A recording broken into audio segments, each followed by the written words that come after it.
guys, welcome back. I've been working on the 59 Impala the past couple nights. I got the passenger windows both working. They're pretty much lined up. I might have to do a little bit more adjustment to the rear back there.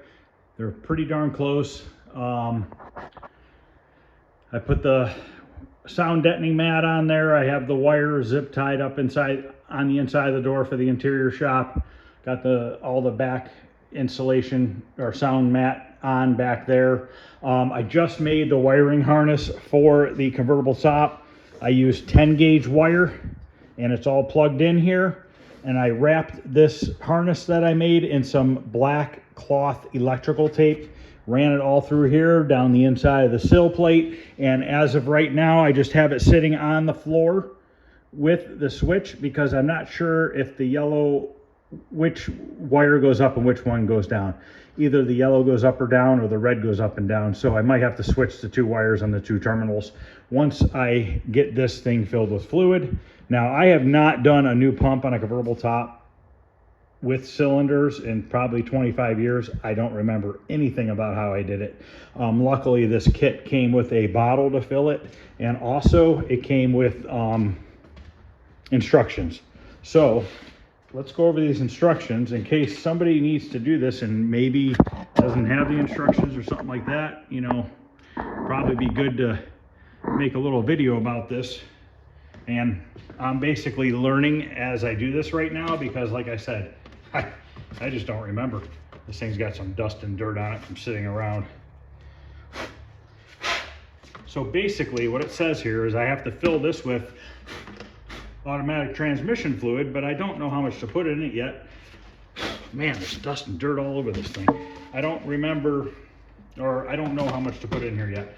I have 3 quarts here, probably 3.5 quarts of automatic transmission fluid. I'm sure it takes at least 2 to 3 quarts. I was gonna buy a gallon earlier, but I was at Home Depot and Home Depot had transmission fluid by the quart, so I just picked up 3 quarts. Because I have a little bit left here, so hopefully that's enough between the two. So basically it says here, when your fluid pump arrives, the handle is in the restricted position. Rotate the knob counterclockwise until it pops up. So basically what they're saying is we need to take this knob right here and rotate it counterclockwise, supposedly. Let me tighten this down. Oh, you really got to rotate that thing. So it's like threaded. So you just keep rotating it until it pops out like that. So now we have that popped out. Okay, so that's the first step they ask you to do.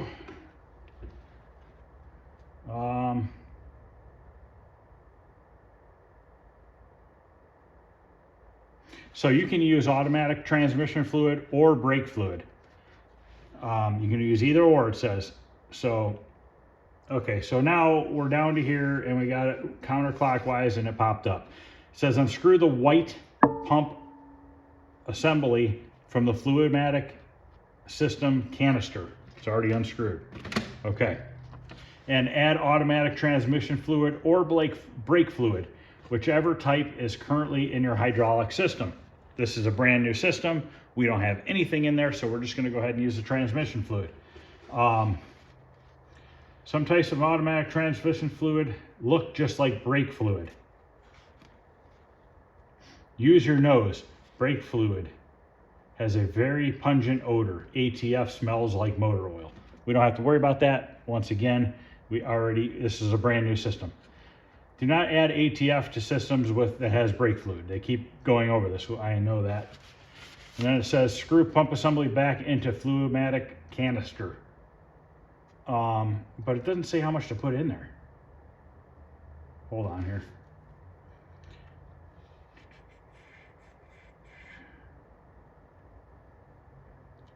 We got to remove the reservoir plug on the pump from your reservoir and push the black nipple end of the Fluidimatic hose securely into your reservoir plug hole. So basically this is gray or white colored. So once you take that out of your pump, it's a screw-in fitting. You push this into there and it's going to seal around it. It's real rubbery. It's not like a hard plastic. So it should form a seal around it. Using the white pump handle, pump fluid into your reservoir, enough to bring the level of the fluid in the reservoir to at least 1 inch from the bottom. This will prime your pump. Release the white plastic fluid restrictor located on one of the clear hoses, which is right here. It says to release it. Okay, right now it's released. Okay, so we must have to, I wonder if we have to push that in at first. I'm gonna have to read this again, but I'm just trying to go over the basic thing here. Release the white plastic fluid restrictor located in one of the clear hoses. Operate your top 1/3 of the way up, and then operate your top mechanism all the way up and down several times until the top operates smoothly. This process will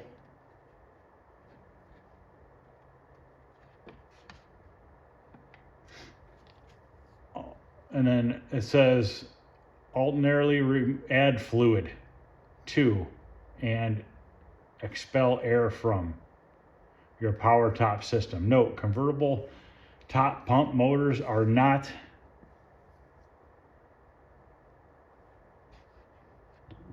let it cool before consuming. So they're saying don't let your motor get too hot. Let it cool before continuing. So if it's starting to get real hot, take a break. Remove black nipple from reservoir, plug hole, and reinstall the reservoir plug. Important. Do this with the top folded behind the rear seat in the down position or nearly down position. So they want you to pull this nipple when it is in the retracted position and then put the cap back on the reservoir. Check entire system for leaks, especially around the cylinder rods. Repair and replace any leak components. Hopefully we don't have any leaking components because the hoses are new, the cylinders are new, and the pump is new. So let's go ahead and put some in here. It doesn't say how much to use. You would think it would tell you on a brand new system, hey, you know, you're gonna use 2 to 3 quarts. I guess I'll put 3 quarts in here. If I don't use it all, I'll pour it back into the container. I don't know. So I'm guessing I should restrict this because it's saying to release it. So we'll restrict it.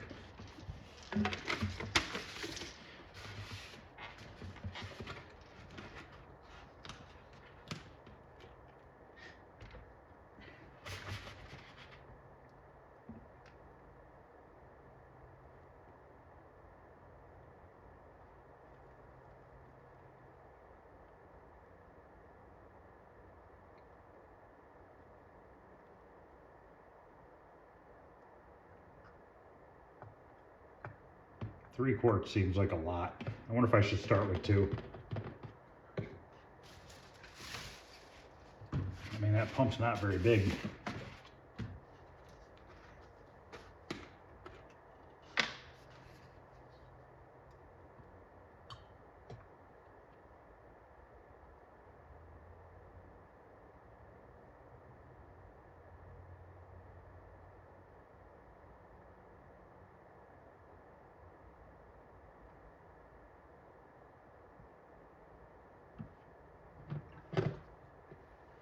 Yeah, we'll start with 2, see if we can get it with 2. I'm not sure. Like I said, I really don't know what I'm doing. It's been so long that I can't really.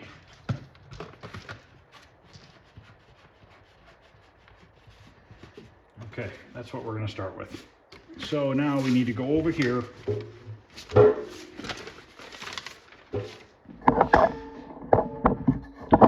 we are going to get the cap off the pump.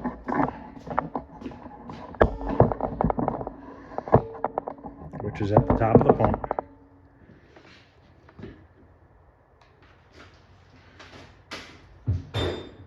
It's this cap right here. It's a flathead screwdriver. Let me go grab one, a bigger one.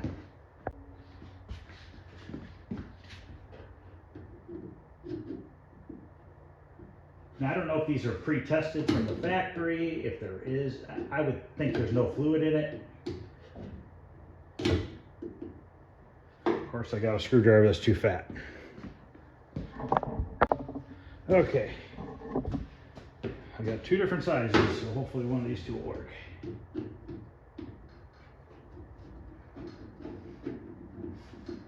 Okay. We're gonna go ahead and stick this into it. Push it in there really firm. Okay. It doesn't fit in there very good. Kind of fits like crap.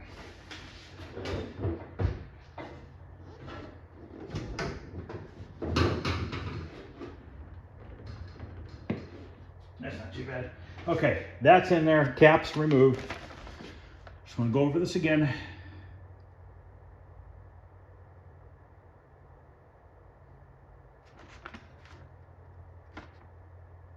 If your system still has fluid in the reservoir, skip to step 4, which it doesn't.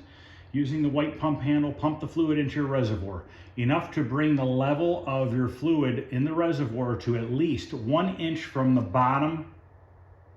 What does that mean? 1 inch from the bottom of the filler hole? It doesn't say. That part does not tell you. Guess we'll just start pumping some in there. I don't know. It's not telling me.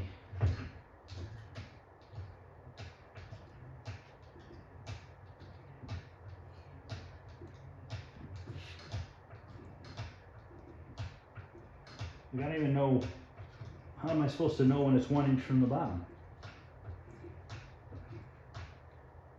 It just doesn't tell you. Using the pump handle, pump fluid into your reservoir enough to bring the level of the fluid in the reservoir to at least 1 inch from the bottom.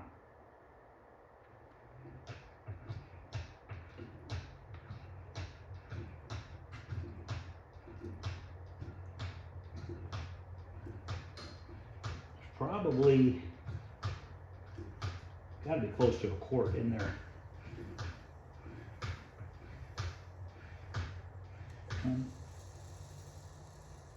I hear air.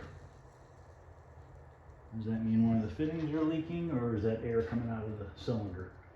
All right, I'm gonna stop there. And then release the white plastic fluid restrictor located in one of the cooler hoses. Operate your top 1/3 of the way up and down. So let me release this.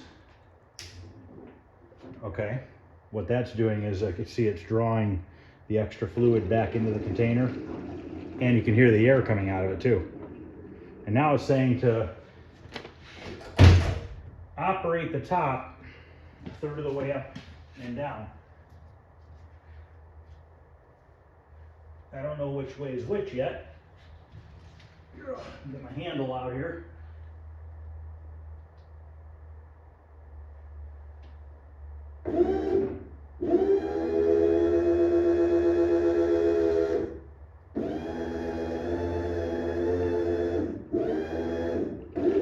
It's not doing anything, so I'm going to restrict this line again and put some more fluid in there.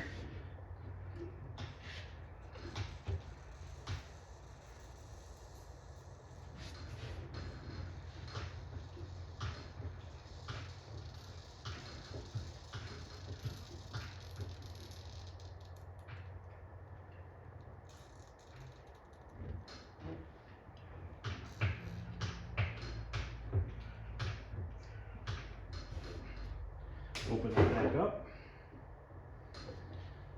See if it does anything now.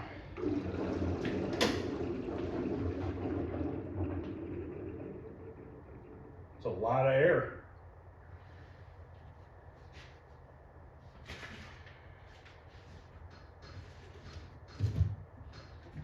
There it is. All right, let me try it again.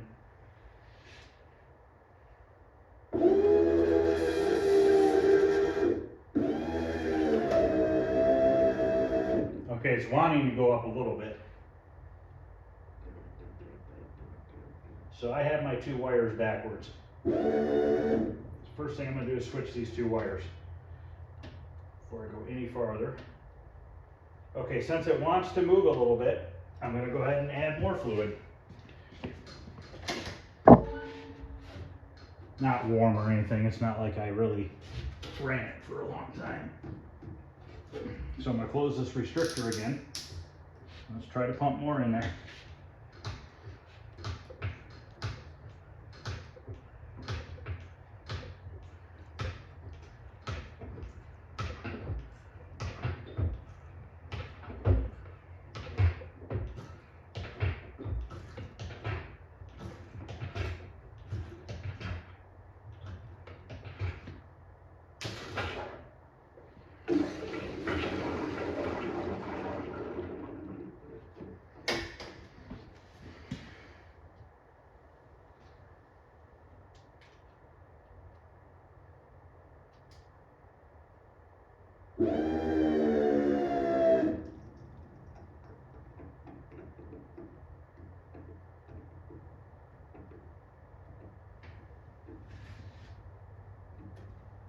Just somehow lost power to the pump. And I don't know why.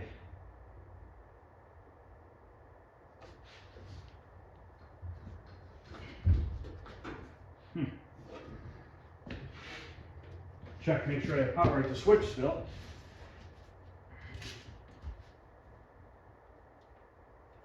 Lost power to the switch.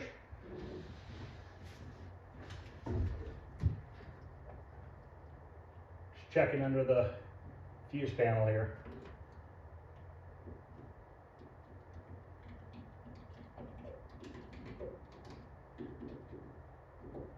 Huh.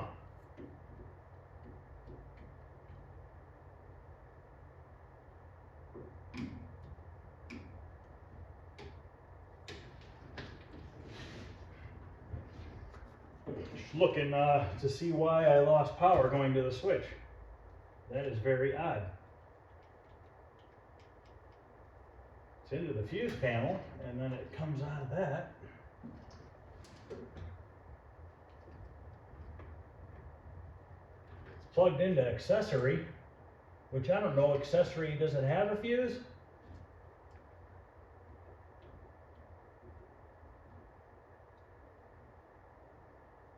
I think I found out what's wrong with my tail lights.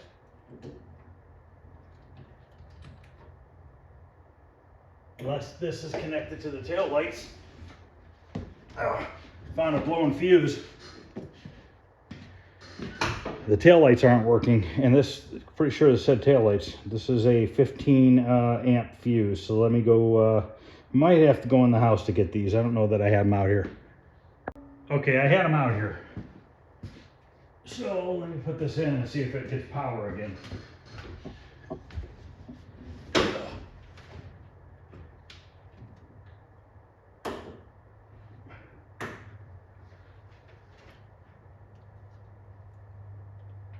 Yep, we got power again. So why did it blow the fuse?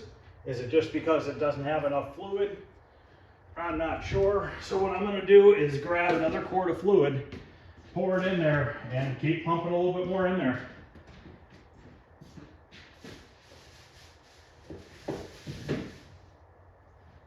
I mean, I might be doing this completely wrong. I don't know.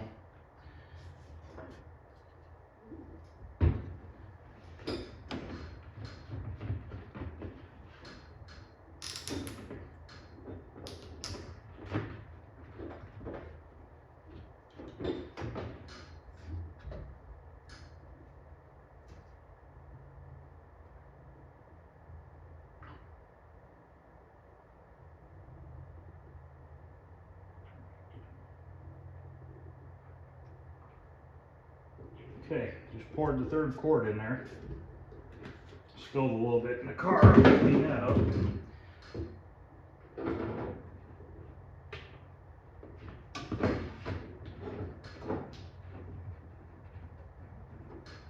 Okay, pump a little more in there. I shut that valve thing.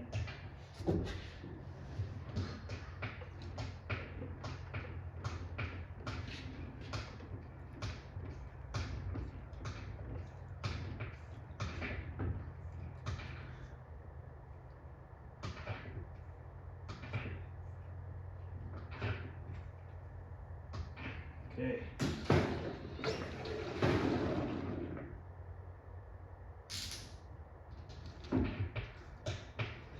what happens when you pump it, it fills the cylinder up with air. So it makes it hard to pump the fluid in. Let's try that.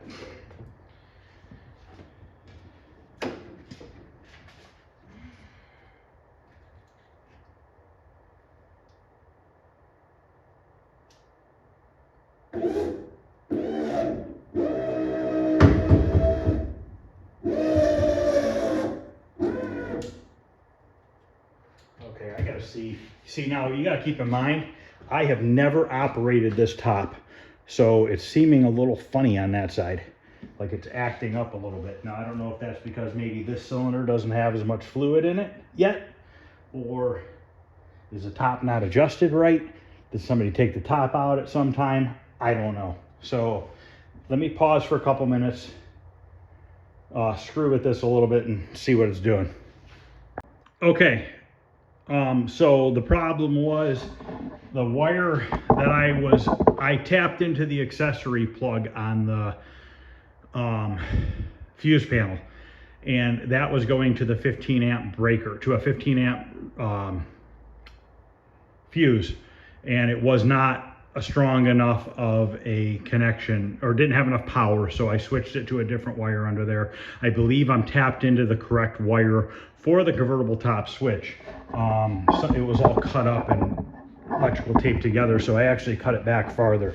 I did spill a little bit of transmission fluid, so thank God this is transmission fluid and not brake fluid, because brake fluid will eat your paint. So at least there's transmission fluid, you can clean it up. So it's probably a smarter idea to use the transmission fluid, so now I'm gonna have to clean that mess up. But it is operating, but it is acting a little strange when it goes down on that side, and I don't know why, if it has a bad bushing or something in the top. I only went up and down once. So let's go back down, because it says it only go 3/4 of the way up.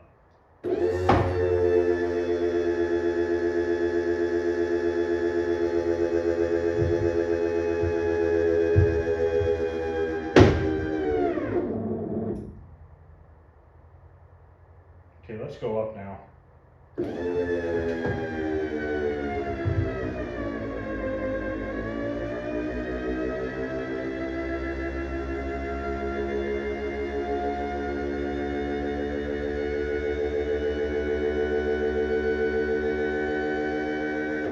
Stop there, look at the instructions and see what it says after a few times of going up and down.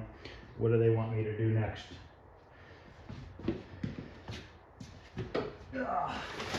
So what it says,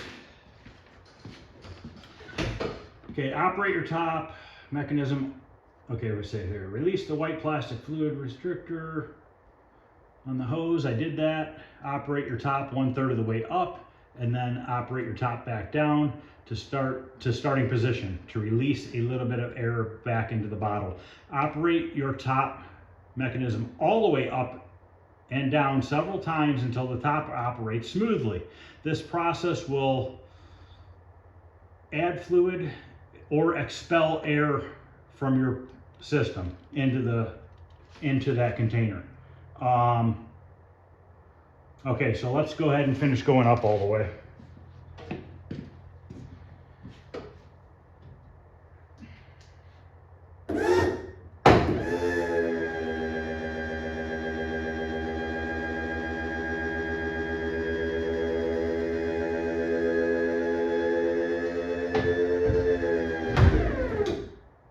Okay, my latches are hitting.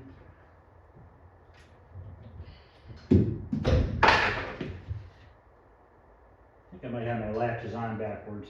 I have my latches on backwards. My handles are backwards, so I need to switch sides with that.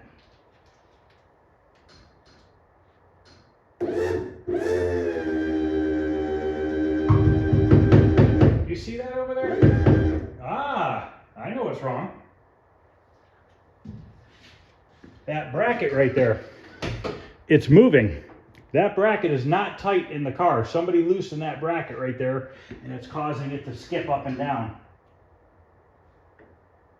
Looks like right now it's in the right position. Let me go over there and tighten that up. I'll show it to you when I get over there. But I just watched that bracket move, and that's what that noise is there is like some serrated lines on the sheet metal and also on the back of the bracket. So what's doing is, because that front bolt is loose right there, it's skipping against that serrated metal, and that's what that weird noise is. Why somebody loosened that, I don't know. I mean, I think it's a 9/16. Yep. So I'm just gonna look at the other side. Looks like it's about the same angle. And I'm just gonna go ahead and tighten it down. And we can always adjust it a little bit more.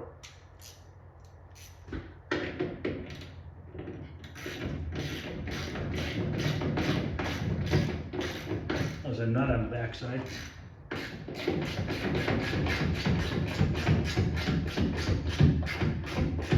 I have to go grab a wrench. Both of those are loose.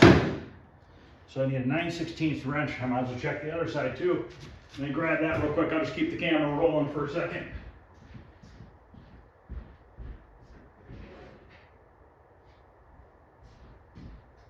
So I guess I probably should have checked these bolts before I started messing with it, but once again, I didn't think anybody messed with this.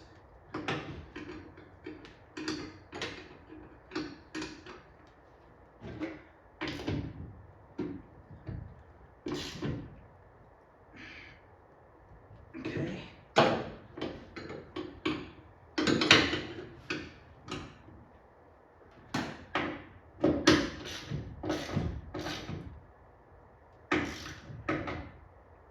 All right.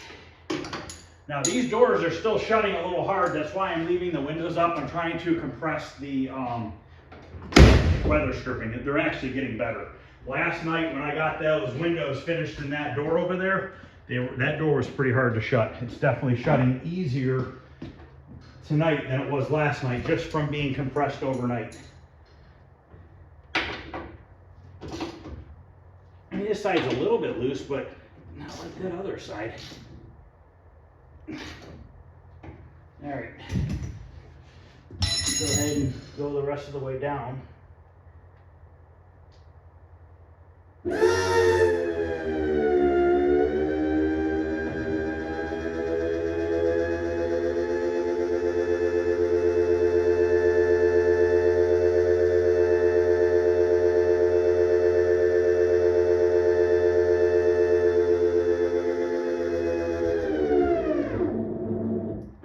Okay, let's go up.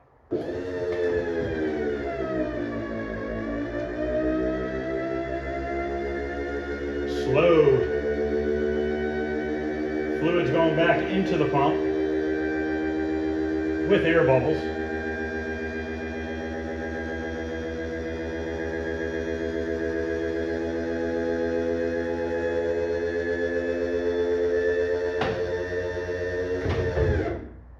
Obviously, I need to readjust those handles. I believe that they are backwards.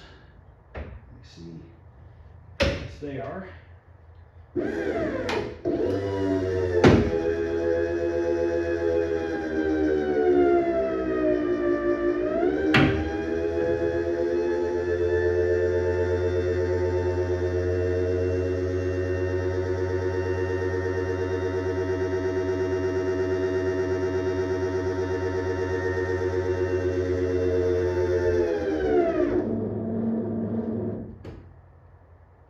Switch like stays on unless you release it. That's weird.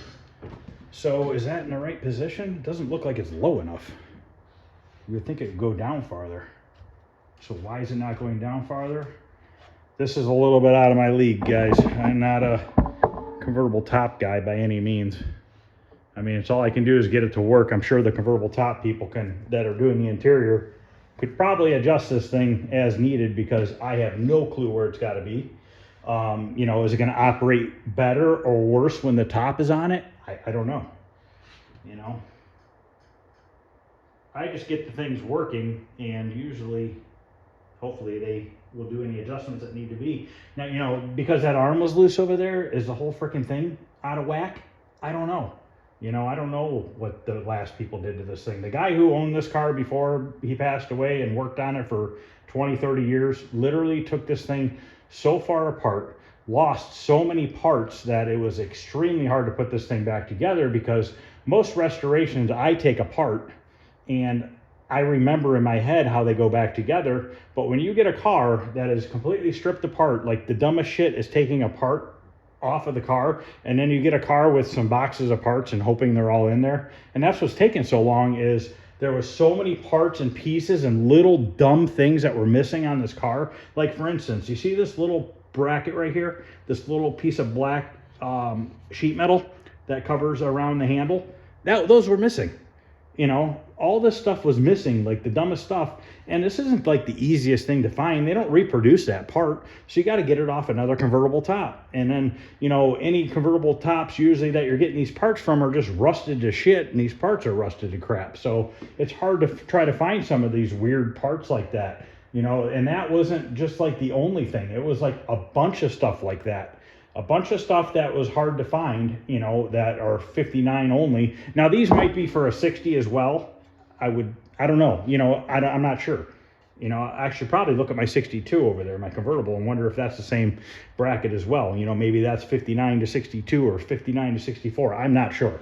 But anyways, let me grab a screwdriver. I'm going to switch those two handles around. I thought they were on wrong yesterday when I did it, but I just left them and figured I would know once I put the top up. But the top is working good. I'm going to cycle it one more time. And then, like the instructions say, it says to unhook that hose when it's in the resting position. And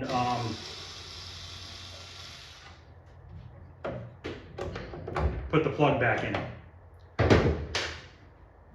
Then I got to clean up transmission fluid that's sprayed in the trunk, all over everywhere. Luckily, I still got to buff the car one final time, but could be worse, I guess. Could have been brake fluid, and could be eating the paint right now. Thank God I didn't use brake fluid.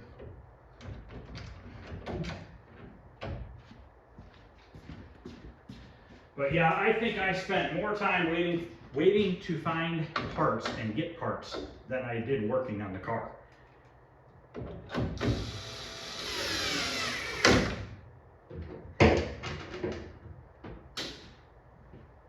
Just like that passenger door molding. That passenger door molding top was missing, remember? And then I get one and I polished it and never even held it to the car and realized it wasn't for this car. So, and then I get another one that wasn't for this car. And then the third one was finally the right one. But it's just been one thing after another, you know? And that's just unfortunately how it goes sometimes. What the heck? Are you kidding me?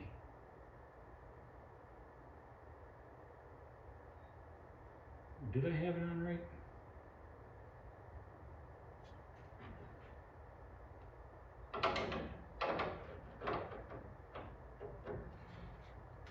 Okay. So if that goes like that, and then it spins it. Okay. Thought I had two of the same handles. Wouldn't that be something? All right, let's put it up and see where it ends up. Back off the camera here a little bit. Okay. Just want to see if it's coming close, if it's in the right realm of the area that it needs to be to latch to the top. Latch the top down.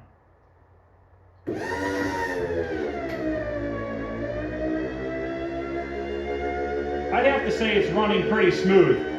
There's not jerking around or seem like it's starving for fluid or there's air pockets in it. I think it's running pretty good actually. Which is surprising for being all new parts that it's, you know, there's not air pockets and stuff stuck in there.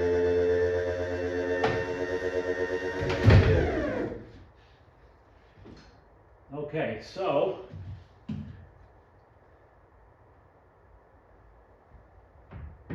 looks like we're missing the pin over here. So this pin is really close to hitting into its hole, but this one's off.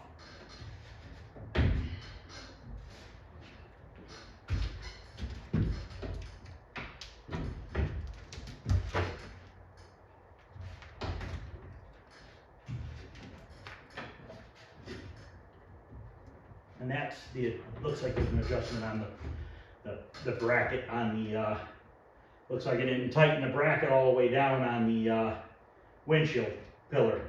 And that was probably because I wasn't sure how it was gonna fit. That's not a big deal, I can adjust that. Okay, it looks like it's gonna latch, so it does look like it's falling really close to the right spot. This bracket needs to get slid over this way a little bit more, which that's an easy fix. That's all the problems I have. I'm totally cool with that. All right, let's put her back down.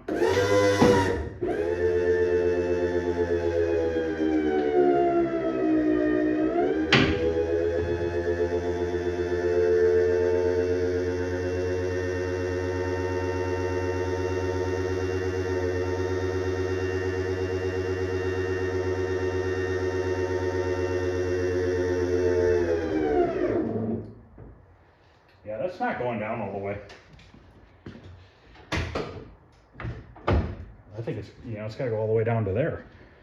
You know, I don't remember, you know, I remember some cars where you have to push them down before you put the boot on. But that just seems, I don't know. You know what? Looks like nothing is greased or anything. You know, maybe need some WD-40 sprayed in the joints and stuff. But let's go ahead and pull out this hose. Of course, there's fluid in it, so I'll probably spill some more.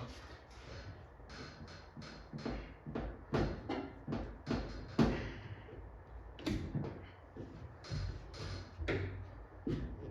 me, it looks like it took about 2 quarts.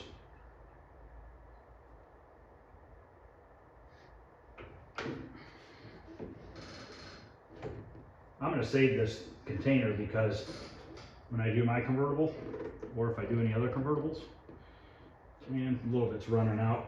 I might have a little bit too much fluid in there.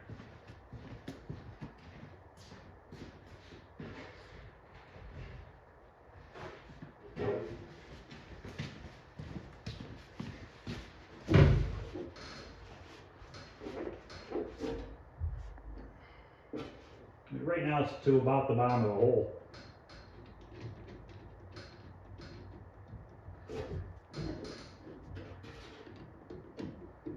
Let's operate it with the plug in it.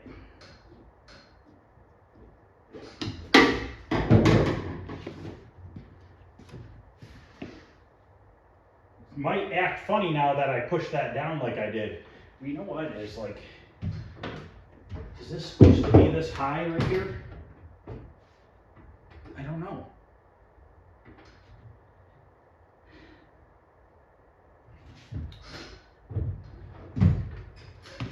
I mean, I would not be surprised if this rack wasn't off the car. With everything else that was taken off of it, it would not surprise me one bit. And it's probably not on right.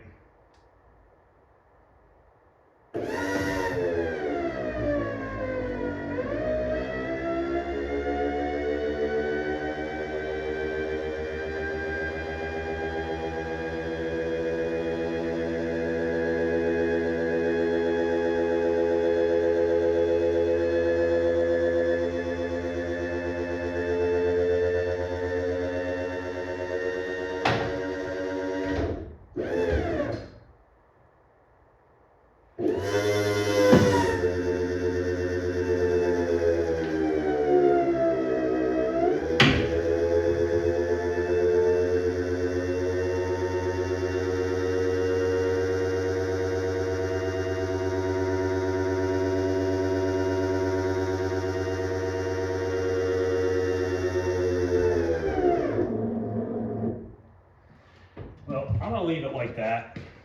I'll let them know at the interior shop. You know, I don't know if that's correct or not, but it's working.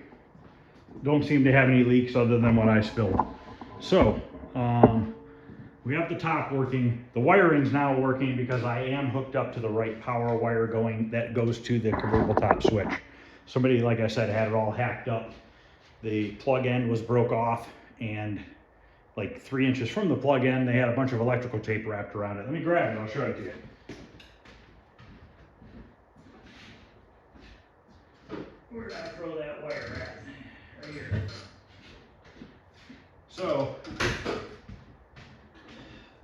plug was completely busted on one side. And then they had this huge ball of tape, and you could feel the wires all just like twisted together inside there. So I cut past it, put a new end on it, and connected it up. So now it has a nice clean connection without some bullshit spliced together. I wonder if they soldered it or something. Let's look real quick. This is just par for the course. But I didn't originally hook to this wire because it just looked so crappy that I didn't know that I should hook to it, but I just ended up cutting it. Oh, look, they spliced another wire into it. At one point, there was a blue wire going to it as well. So somebody stole power from the convertible top wire to power something else at one point. So basically, somebody was under there said, hey, look at this. It's got 12 volts continuous. Let's tie this wire into it. And the blue wire has a crack in it. So you got a crack right here in the wire housing or covering. I wonder if they just wrapped it around this. Yep, look at this. So you just literally wrapped it around there and you can slide it back and forth. How is that a good connection? You know, this is the crap that I've been dealing with. I'm getting through it, don't get me wrong, but it's just like one obstacle after another, you know. But we are almost done. I mean, I am real close. I have a power steering leak I need to fix. It's dripping underneath there. I got to put on the splash guards, which I'm gonna need help on the splash guards. Those go, these go in the inner wheel wells here, and then there's clips that hold them. And these clips, when you put them through the hole, put them through here, and then they go through the metal, you kind of need somebody in the wheel well to kind of spread these two ears apart so that it catches on the metal. Because right now when you put it in the hole, it's just floppy.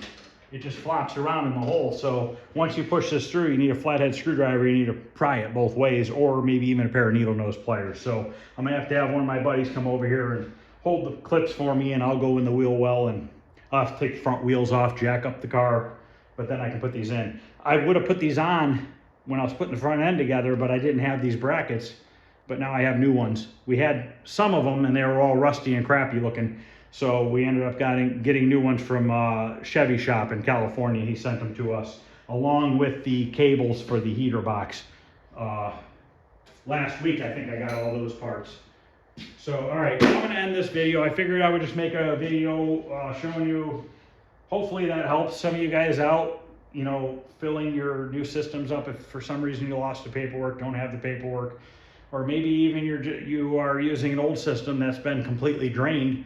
You know, if you take all the cylinders and the pump and the hoses out of the car and drain them completely, you're pretty much doing the same thing that I had to do. So hopefully that'll help you out. Now, if you don't have that bottle, I don't know if you can buy that bottle separate. I'd imagine you probably could. Like I said, I'm gonna hang on to that bottle because I have other convertibles that I'm gonna be working on, and it'd be nice to have that because if I run into this again, I'll be able to bleed the air out of the system and hopefully not spill a bunch of transmission fluid. But it's not the end of the world. That'll clean up. So, all right, guys, thanks for watching. If you're liking this kind of stuff, please like, subscribe, share, hit the thumbs up. I'd really appreciate it. Hopefully this car is going to be leaving. I really need it to leave this weekend. I don't know that it's going to be ready. I'm really hoping for it because I have I got to fix some rust on a old station wagon, Vindicta. I forget what it was. It's a is it an Oldsmobile? I think it was an Oldsmobile. I'd have to look it up. But he's going to have the side window removed. It's one of those old station wagons where the side window comes and it wraps around. And in the bottom, there's some rust in the corner. And we don't know how bad it is. I don't know if he had the window removed or not yet. So I need to do that and probably fix a couple other spots and try to blend the paint. It's like a navy blue. I don't know if it's a base coat, clear coat paint job, if it's a single stage. I'm not sure. So I haven't seen the car in person, but that's going to be coming. And also that pickup truck, that 49 Ford is going to be coming back here to get repainted the second time because it's all satin black. Now that, when they were putting that truck together, they had an incident. What were they doing? Something was going wrong and they had to keep lifting the truck up and down on the lift, on their car lift. And they were using a ladder next to the truck. and I don't know, they were getting up in the cab to do something. Well, one of the times they were taking the truck down, the ladder was close to the truck. They didn't latch the driver's door. The truck's coming down, the lever is on the opposite side, and they're letting it down, and all of a sudden the truck stops moving and it starts going up a little bit as the lift's coming down. The door, driver's door, swung open, landed on the top of the ladder as the truck was coming down on the lift. All the truck weight was on that door, bent the door, creased the whole bottom of the door, bent it so bad that it took the whole cab itself and tweaked the cab. So once we got new hinges on it a couple nights ago, the door would not shut. It wouldn't even come close. The door was hitting the drip rail on the truck. So I took my porta power down there, and we literally had to bend the cab back into shape. So we had to go from the lower rear corner to the upper windshield post and jack the thing back straight again to just straighten the truck back out. Now the doors are shutting. They're not hitting anything. They have good gaps again. I had to do it on both sides of the truck. So it took hours, and we manipulated it more than one way with the porta power, but we ended up getting it. They do shut, but now I have bodywork damage on the door. I got door jamb bodywork damage. When the door came down and it bent, it broke the welds on the inside of the door, so I had to grind the bare metal on the inside of the door edge, do some welding in there to fix that, because the skin was actually sliding. The skin was sliding separately from the inside of the door metal. So I had to have them lift up on the door and hold it while I re-welded it together. So I got a lot of work to do on that thing. It's going to Good Guys in Columbus, which is the second week of July. It is now the first week of June. It's still not together all the way. It's still got to get a front end alignment. So hopefully if I'm a little bit late, he can send it to the alignment shop and get that done at least. Because I'd rather him have it aligned before it comes here. Try to get all that crap out of the way before I go and repaint this thing again. And we're gonna, like I said, we're gonna paint it all in one shot. So all the clear is gonna match rather than trying to panel paint satin clear. So everything's gonna match. And then that Pontiac, the Oldsmobile, the station wagon, I think that's going to Good Guys too. And I think he's actually going with us. He's actually a high school friend of mine that I went to school with. I'm pretty sure he's gonna drive that down there. We're gonna go for a night. We're gonna take our 73 Dodge Dart. It's plum crazy purple with a white top. I think I showed it in one of my videos. But we're gonna drive that down there. I honestly haven't even had it out this year. Hasn't even been out of the garage. So I need to still go through that, do an oil change, check fluids and all that stuff, and get that thing ready to go. Like I said, we're just gonna go down early on Friday morning, stay Friday night, and come back on Saturday. Probably Saturday afternoon we'll come back. But so I got a lot to get done in the next month before Good Guys, and this really needs to get out of here because I need this spot. Plus I want to get that dually over here. As soon as I get that pickup truck and that station wagon fixed, I need to get that dually over here because I need to pour concrete over there. The septic tank's supposed to be here by the 12th to 15th, so we can get that put in, and then I'm ready to get that concrete poured once the plumbing's done. So, you know, everything's kind of like coming together all at the same time. So I'm running around like a madman trying to get everything done. But it's pretty much how my life always works, and I will get it all done one way or another. But everything is working pretty good on here. It is running and driving. I have not gotten a chance to take it down the street because I don't have any seats or anything in it. And getting a little bit of a transmission leak from the front seal. So I don't know if that's going to stop once it gets driven and heated up. I don't know yet. I mean, everything's kind of up in the air with that kind of stuff, and that's just how it goes when you're putting cars together, especially old ones you're trying to restore with parts and pieces from all over the world. You don't know what you're getting. So we'll get it figured out. We'll get it straightened out. There's always a few problems when you first get a car on the road. That's just how it is. That's just how this hobby is. But once you usually get them dialed in and you get them running good and driving, and you drive them, they seem to just run. Our Dodge Dart, we drive that thing to Columbus and back every year almost, and we drive it around town and stuff like that, and knock on wood, it's been really good to us. We never had any issues with it, other than we had a brake line leak, and we were just about out of fluid when we got home, and I didn't realize it, but the brakes were going bad because it was leaking onto one of the lines. But that was really about all the problem that we had. Oh, we had a front windshield was leaking. One year we're going to Good Guys, and we literally got stuck in the worst rainstorm ever. So bad that it was dripping on our feet. So the front seal I never took the windshield out of the car. So the windshield needs to come out of the car and a new front seal put in there. And there might even be a little bit of a rust spot back there. I don't know. I never took the windshield out to check it, but I still haven't done it. But we just try not to drive it when it rains. But all right, guys, I'm gonna quit talking now, get this cleaned up and wrapped up, and I'll have some more videos on this hopefully later on in the week. And I'm definitely gonna have a video when it's all done and put together, cleaned up, with the wheel skirts on it and ready to leave. I'll do a nice walk around of it all, show you guys everything started up for you and all that good stuff. So thanks for watching, guys. I'll see you later.